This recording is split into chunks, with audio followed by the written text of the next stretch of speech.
want to introduce the panel here as we get going. I think almost everyone here. Here they come. Carrie Edelstein now runs research narrative. She used to be VP Research and Analytics for Juice Media. Shabnam Mira, Group Strategy Director, AKQA Media. Brian Noguchi, VP. Executive Media Director, T3. Jason Tsai, Senior Vice President Director of Portfolio Management for Universal McCann. And Dunya Turrell, Senior Vice President, Client Insights from Nielsen. Always good to have Nielsen here, as well as the rest of you. We have a lot of questions to ask. So, you know, I mean, a lot has been going on in the sort of the really big world of premium TV content when it comes to the really big portals out there. Speaking of Hulu and, you know, other digital sites like Netflix. You know, and I got to thinking that you take a look at some of these premium sites on the internet, video, you know, we always think about how things are evolving. But, you know, taking a look at what happened to maybe each of these bigger name companies, Hulu and Netflix, over the last several weeks, you know, it seems like it's more backtracking, dithering, and maybe also evolving. But surely maybe things going a little sideways. Anyway, you know, you think about the really big media companies that have the premium video, Disney, News Corp, CBS, Comcast, Time Warner. You know, maybe it's not what they want to hear, but you know, to them they probably sort of in a research mode, but they want to really get on tap and see where things are in the future. And you know, all you need to do is see what happened with Hulu and Netflix. So it hasn't really been a smooth ride. You know, right now, those big media companies, they want what anyone else wants. They want to have strong business partners, but also strong distribution systems, maybe that they can control, but also that they can get money from the likes of Netflix or Amazon or maybe newer YouTube or maybe an Apple TV down the road. So anyway, we have, we're going to talk about all this in a mere 45 minutes, and then you'll also be able to ask questions.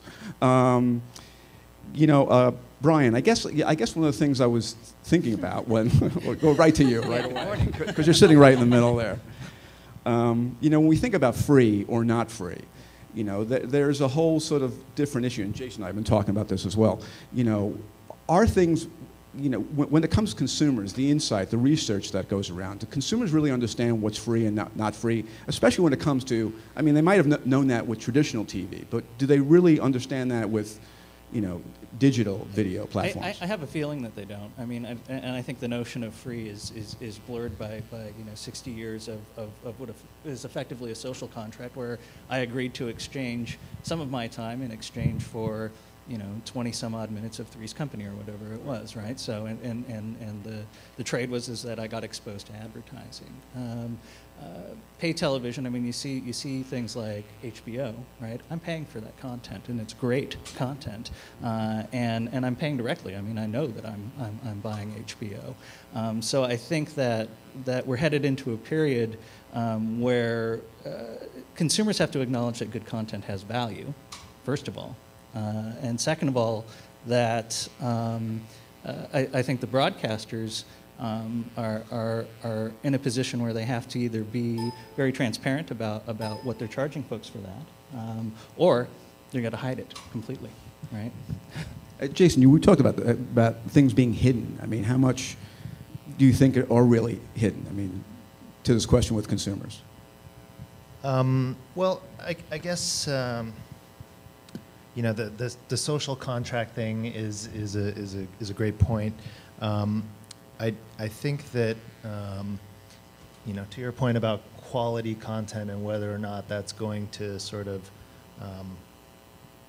set the bar for what consumers are willing to go through to get to that content, I think that we are actually in a much better position now to understand exactly where that bar is.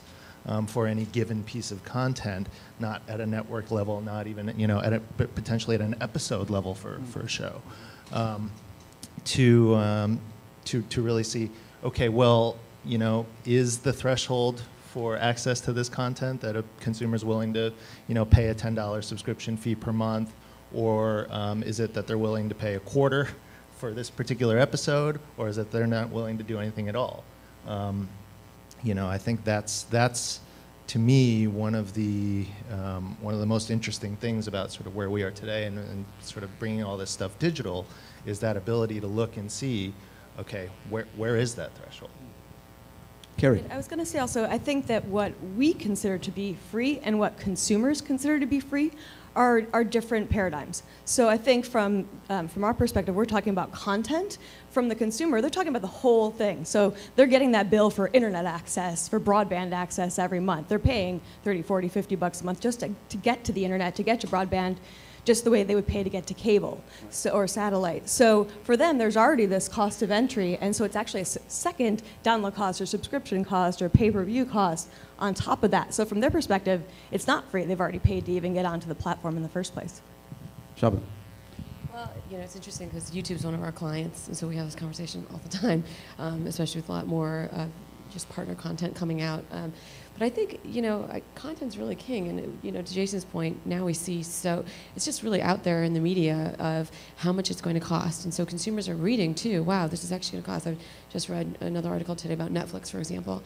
And, it's out there that all of a sudden, in addition to their cable cost, they're having to pay for content. So I think consumers actually are more aware now than they were, 50 years ago. Is that what the research kind of bears out? It does, and you only have about 10% of the households that are broadcast only, traditional households, and those people actually don't pay for over-the-air content. But anyone else, whether it's on the internet and as you said, through the entry point of paying for Time Warner internet, they're already paying, and so they've already given up some of that money. The interesting thing about free content on the internet is that unless you go to a full episode player or you go to a network site, it's not free. Today, Fox announced that they were actually releasing some of their content on Verizon Fios through authentication. And so increasingly also, to the point of content is king, the content that people want to have access to is slowly but surely being shut off in terms of the free element. So, the Foxes of the world and, Warner Brothers and any of the studios need to find the revenue stream that, they had, and they need to protect it. And they know that it's completely expanded, and so television isn't necessarily, I have here a big flat panel. It's no longer just that. It's a lot of devices, but it's still piping content, and that content has to be produced at a price. And there is there's absolutely a social contract between the consumer who is going to pay a certain amount, but they don't want to pay twice. So that's the interesting thing with the internet. They're already paying, so they don't want to pay twice, but they're paying also for Netflix and Hulu Plus. You would think, take a look at CBS and Time Warner. They're kind of out of the whole Hulu loop. They don't want to give it away for free. They want people to pay for them. And for CBS's point of view, what did they do recently? They made a deal, an exclusive deal with Netflix, and now they say that CW, which up to this time a mini network, will now be a profitable TV enterprise just because of Netflix. That's a pretty big thing out there. For like a whole network to base its whole livelihood right now on one platform. I'm sure there'll be others. So, the question also is, how does this reflect on clients, on your marketing clients who have video, and in Hulu and some of these things? Do they sense the difference between, being on a pay site, which also might have advertising, and essentially a free site, maybe Hulu versus Hulu Plus? Is there a difference at all? I think from a client perspective, no, and it really depends on the client, right? Because I have some clients that have very deep, sort of rich broadcast assets at their disposal, which they use extensively, to the point where anything I do in the digital space with those assets is practically a rounding error, right? So they're kind of happy that we're using the medium to sort of bridge the two, right? This divide between their traditional plans and their digital plans, and they're interested in the learning that comes off of it, but it's not learning that they necessarily can export back onto their traditional plan. So it's not without value. At the same time, it's not influencing anything massive. 90% of the time. Yeah, I'll say also it's just based a lot on the loyalty of the consumer. For example, with ESPN, where we see such a loyal consumer base, but it might not necessarily be paid for. And so, it's to add on to Brian's point, it's not necessarily for paid content, it's more around the loyalty of the consumer. Jason, you finding that? Yeah, I mean, I think the sort of fragmentation or increased number of models of ways that users are going to consume video and therefore video advertising. It's not anything new to clients who have been playing in digital. There are tons of models, and there are tons of models today. And there were tons of models a year ago. So the fact that there are more and more variations of those models, and some that may be paying subscription fee on top of getting ads and doing things like that, I think is going to. It's nothing new for agencies and clients to have to worry about. In fact, for good agencies and clients, it's an opportunity to understand, with this new sort of spectrum of types of things that you can go buy, what are the ones that work the best, what are the models that are actually the most effective, and then by understanding that, you can only understand that through variation. If you have the variation, you can pick out the stuff that works best. So that's an opportunity for us to figure out what does work best. I think also from the brand perspective, the dialogue is really around, right now, I mean, with this will almost certainly change over time, but right now it's really around what's the content category? Is it ESPN sports kind of content? Is it celebrity? It sort of speaks to the presentation Karen just gave around different categories and how consumers approach different categories and what benefit there is for brands in that front. But it's also the audience that reaches. Is that who their target audience is from a brand marketing perspective, and does that content reach the kind of people? And it's sort of interesting, the CW example you gave. I mean, I actually was talking with a producer of, I believe it was Gossip Girl, a couple years ago, and she was saying that they thought that almost half of their audience was actually coming in through the web, but they couldn't track it at the time. And that strategy for the CW, I think, really unfolds from the idea that younger demo is their core demo, and they're going to the internet, they're going to mobile and tablet devices. And so they really needed to, before the other networks, be thinking about what are we doing to get to that young college-age audience who's going to multiple devices faster than anybody else. Dunya, so is that what we're talking about here, just multiple models? And actually, not only do marketers understand, it seems like consumers kind of understand that, and it's okay with them. I think it's absolutely okay with them. You have, at the end of the day, you have your consumer at the core of the viewing experience. But it's a consumer because our advertisers want to reach them. They want to sell a product. They want to drive kind of that reaction to purchase.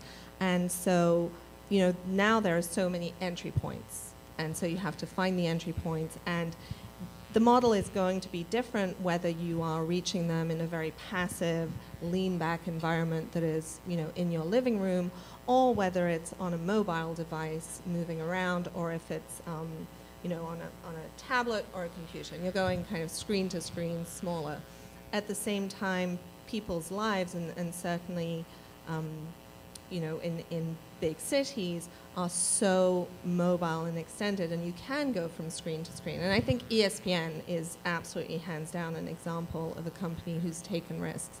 I think they can take risks. I know they can take risks because they are in the sports business, and there is still, most of their viewing is done live, so their currency payment is protected, and they really have, the best ability to, to keep their commercial retention because people are not skipping. At the same time, they have the dual revenue stream. They're on cable, but paid subscription, but they can go out there, and they've shown that they can keep viewers and consumers engaged on these different devices, and also acknowledge that they are going to move from the small device if they're on a train.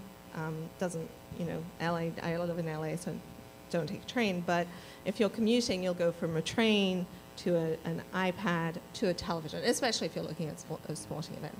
And so I think you know, the model needs to evolve. The measurement also, you know, talking about the measurement needs to evolve also to be flexible, to allow content providers to distribute content in such a way that it is measured and it can go into the ecosystem so that, you know, advertisers pay for that time. And that time's going to be different on platforms by platform. Get back to measurement in a second, because I'm sure a few questions there. Brian, I mean, basically you have many different ways, many different access points, many different niches, but, you know, especially when it comes to premium TV and video, marketers, Jason and I were talking about, still would like a mass reach. They want reach. And even though the internet provides, through a lot of different video platforms, many different areas, that seems to still be the challenge. I mean, well, Hulu's done a great job, and maybe others will get in, but where does that fit in? Yeah, I think reach is at the end of the day, I think what we're all after, because reach begs efficiency, right? But it's hard, and I think frankly as digital marketers we cloud the issue the most because we can bring more than just the reach. We can bring a lot of data behind and a lot of information that comes with it.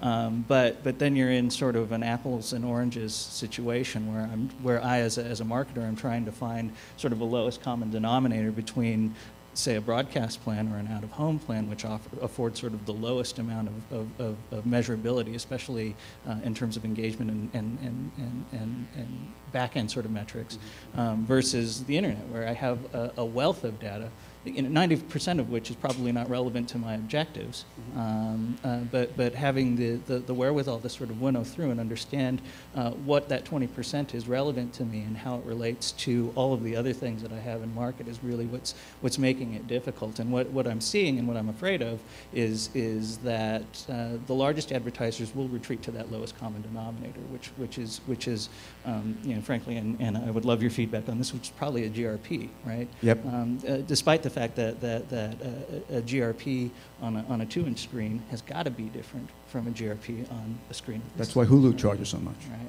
Yeah. Yeah. So. Well, I'll speak to that.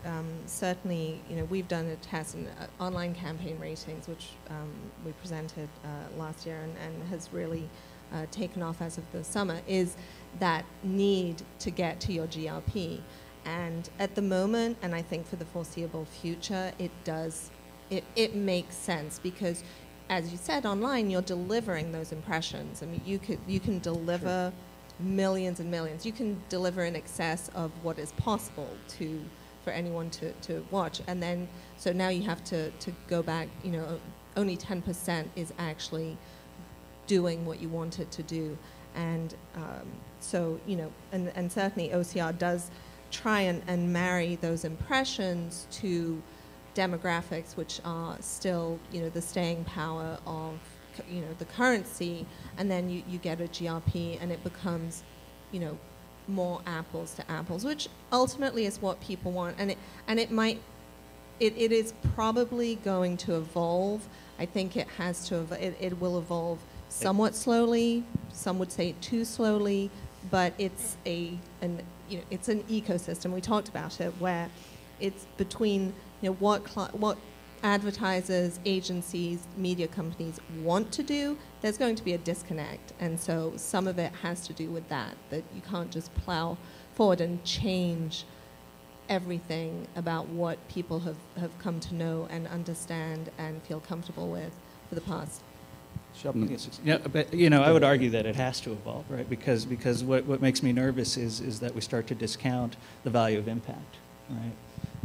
If we assign a common measurement unit across a variety of units, then all of a sudden you're in a position where, and I started in print, so you run into this where if I'm calculating CPMs, the CPM of a fractional black and white ad is the same as a spread, right? Or not the CPM, but the RFs that I calculate off of that, right? Even though the CPM jumps dramatically, right? So from a delivery standpoint, from a pure numbers media standpoint, these two are the same magazine, same reach, right? But obviously the impact is different, and my question is how are we going to start to account for that?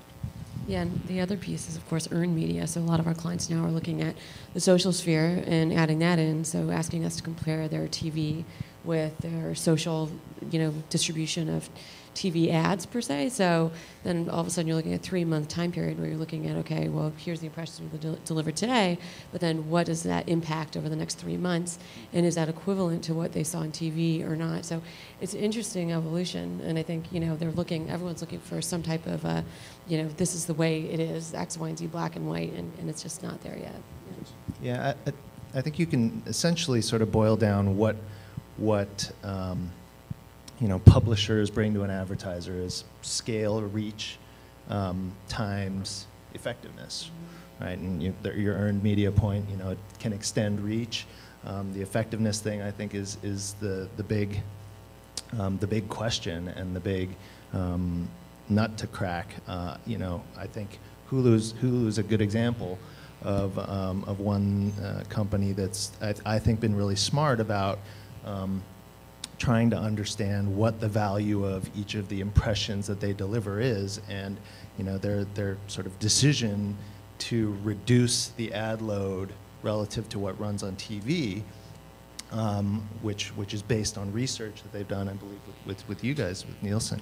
I think that's something that we're going to see a lot more of, or that I hope we're going to see a lot more of, in terms of really understanding the value of each of these different kinds of delivery. So, to your point, it's the video version of the quarter-page fractional, black and white ad versus the color ad. Well, also within a section that's 50 pages long versus 2 pages long, and like all these different factors, we're going to have to figure out a way to kind of boil those all into to an effectiveness measure. Yeah, I completely agree with all these points. And I think where this gets really interesting, when you think about the history of GRPs, it comes from this idea that TV marketers know, if they get a certain GRP level, it has a certain marketplace outcome. And we're assuming that's going to be the same on the internet, but really that's kind of a faulty assumption, because why would it be the same on the internet? It's an interactive medium, there's a social component, et cetera. So I think where this gets really interesting is down the line, when we have enough data to really look at and we see what is the impact of an online GRP. What is that right measurement? What is the marketplace outcome? And do we actually need to be having a conversation around reach and scale, or can we start to have more of a conversation of that combination of scale with effectiveness and impact and really reaching the right people? And it's interesting, I was listening to somebody talk about this example about the pharmaceutical industry and how they'd spent all this money on television advertising only to find out they'd wasted about $100 million. Because they were marketing really niche drugs to a 1 in a million kind of audience on broadcast television, where most of the people didn't have the disease that this medication cured. And really, if you think about it, there's such a much more accurate way of reaching those people through the internet and not wasting all that money. And it's not about scale, it's about effectiveness and getting to the people who are actually going to buy your product. The whole point that Jason made about Hulu, they purposely said, and the chief executive said, people want to watch us because there's less inventory. Nielsen has a product, extended stream, you're working on, but right now it starts the same way. It's got to be the same commercial load on traditional TV as it is online. And the only one doing it right now is Turner. But apparently, even the owners, the big owners, realize, well, there is a value there when we actually have less commercial time. So how does Nielsen sort of rectify that now and down the line? That's an active conversation that we are having with our clients, and measurement has to evolve to include different business models, and we are not there yet. From a technology standpoint, we are there, we would be able to implement it. It's definitely going to take an industry acceptance of how you want to deliver it. The problem, everybody has different digital models. And I would say, looking at CBS and Warner Brothers and their recent deal with Netflix was very interesting, because the CW, yes, was, you all know the TV ratings of the CW, and yet they have been extremely successful year in, year out to go to advertisers and to say, we know this is we think this is not reflective of our total audience because we feel we have an online presence and we have an extension of our brand and our, the stars, the celebrities that goes above and beyond the currency, the C3 currency that we're delivering.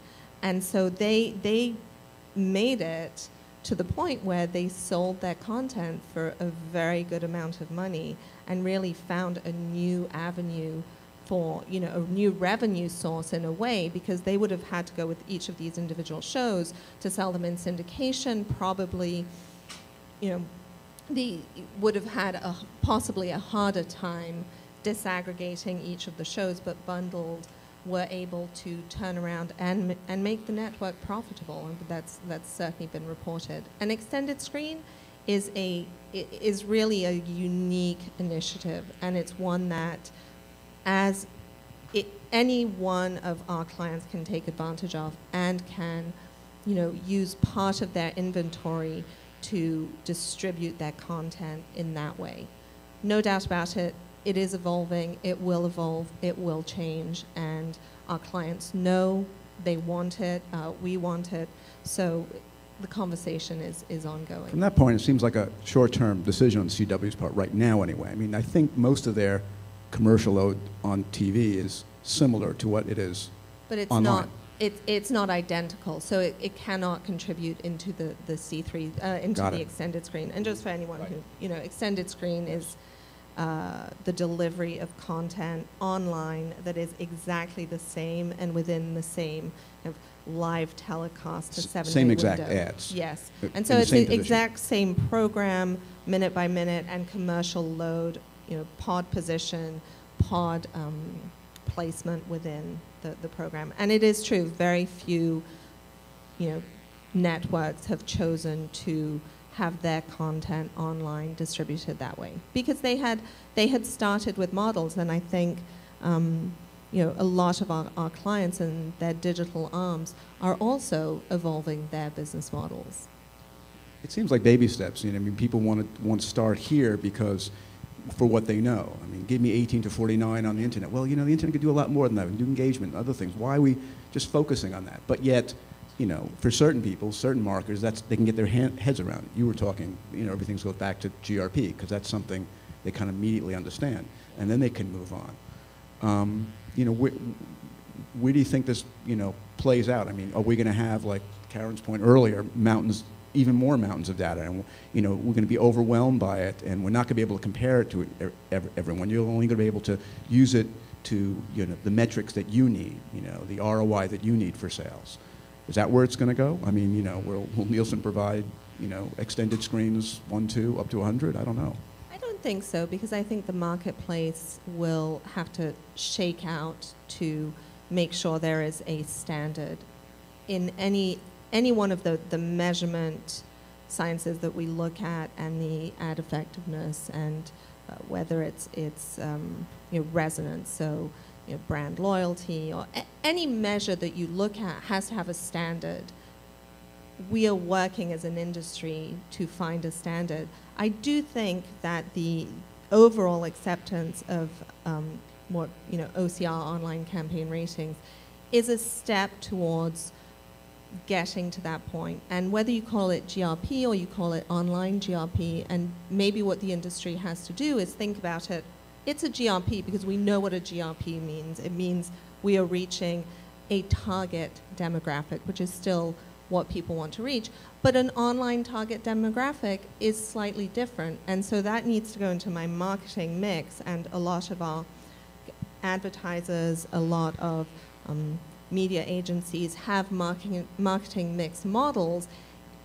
Those pieces flow into the marketing mix models, and they have different weights. And so as marketers, as researchers, there's an onus to find what the correct weight is for that. And you do have to have the resonance piece. You have to have the effectiveness. You have to have that engagement piece, which I think increasingly we're talking about. You have the social media element, which is everybody lives in the social media space, and marketers, advertisers, agencies have to figure out how does that fit in, and whether it's a GRP, but with a different allocation of weight. Before Jason, I want to get your questions ready because we won't be here too much longer. But think of some, I'll get right back to you. Jason, you want to respond? Yeah, I was just going to say I'm glad that you mentioned the marketing mix models because that's something that we've put a lot of emphasis on as an agency in partnership with Nielsen, in fact.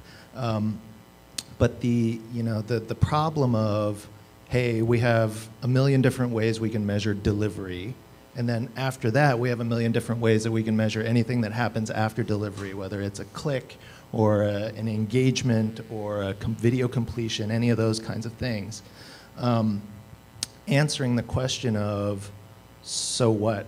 Does that matter to me as a client, as an advertiser, as a marketer? Is a hard one to answer without connecting all of those things to what you ultimately care about and understanding which of those million metrics actually has some impact on your business. So to me, the existence of those marketing mix models and the connection of those higher level or real business objectives to all of the ways that we talk about delivery, whether it's online GRPs, traditional GRPs, impressions, whatever it is. Any talk about what is the right metric or what is the right way to measure delivery is sort of worthless unless you can connect it to what you ultimately care about. Sheldon, are your clients saying the same thing? Yeah, I mean, I think it's a challenging space right now, too, because technology is changing so much. So now we have iPads. We've got like 15 different types of smartphones.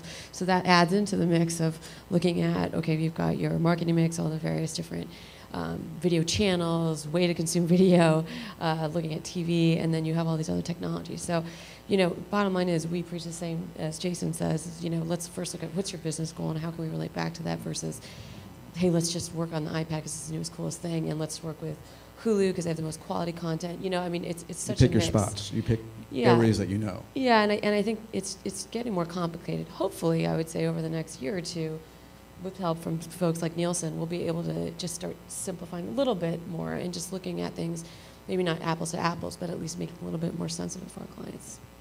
Any questions for our panel? Nothing out there?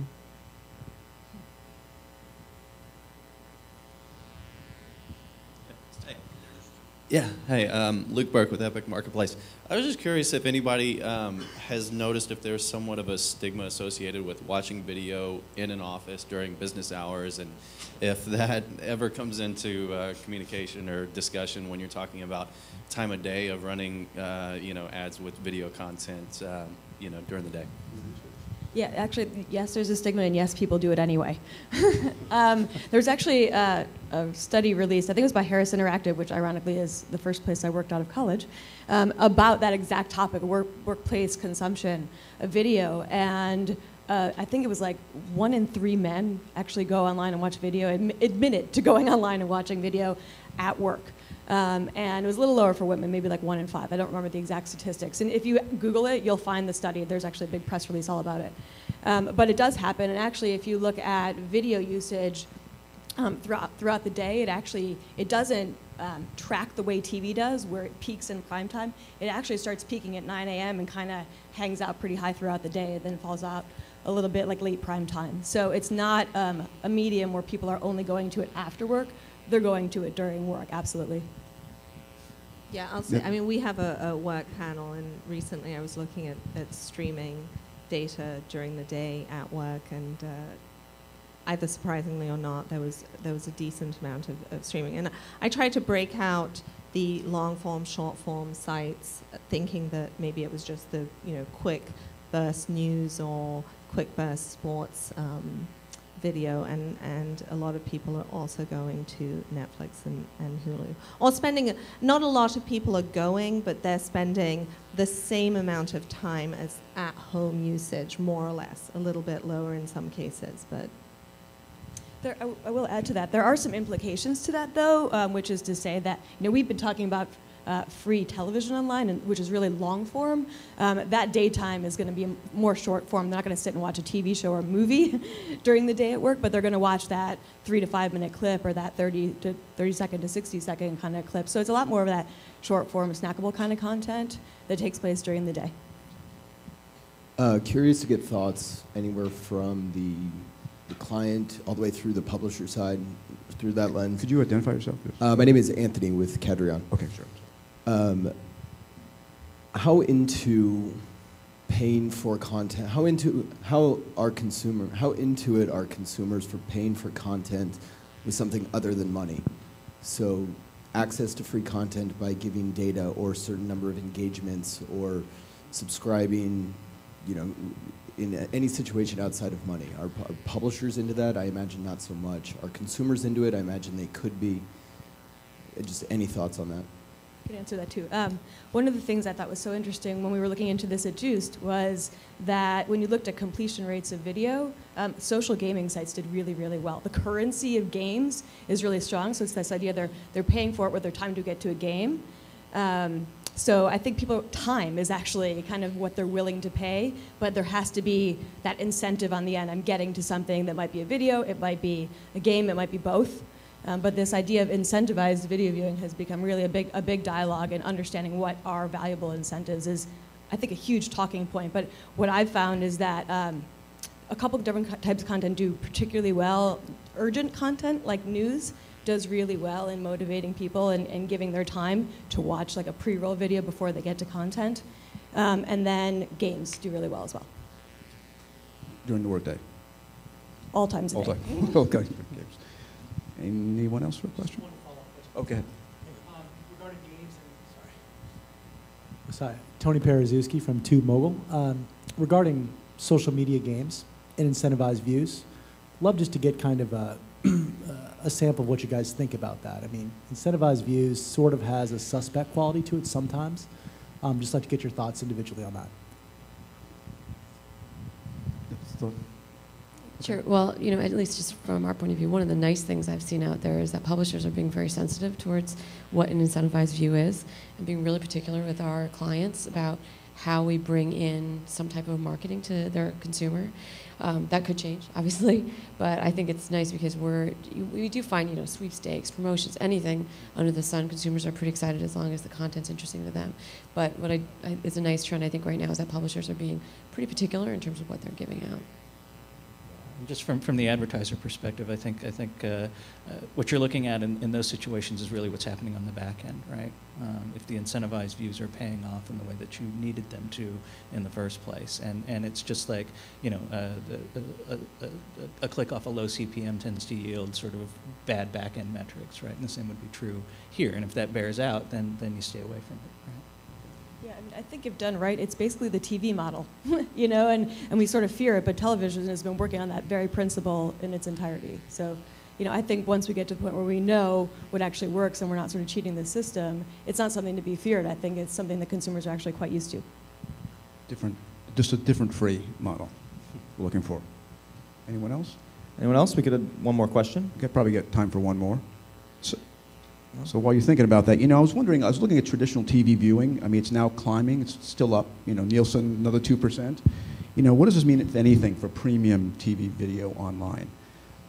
Is it just more access to content later on, you know, in a DVR mode? You know, I guess that's good news for the business. Any thoughts, anyone? It is good news for the business, and back to, I think, an original concept of content is king, and certainly for premium people have been paying premium for it ever since its inception, and so again, definitely the consumer will move from screen to screen and they will look for that content. So the question is, how do you get the content to the consumer when they want it, where they want it, and then you have the monetization piece.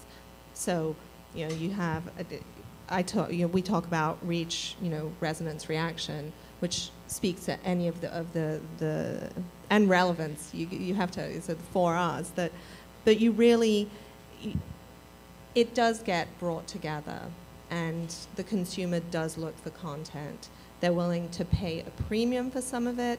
HBO, they think other is free, so they go to a site, but they do pay for internet access at home, and they pay for cable, satellite, telco subscriptions. They're used to paying.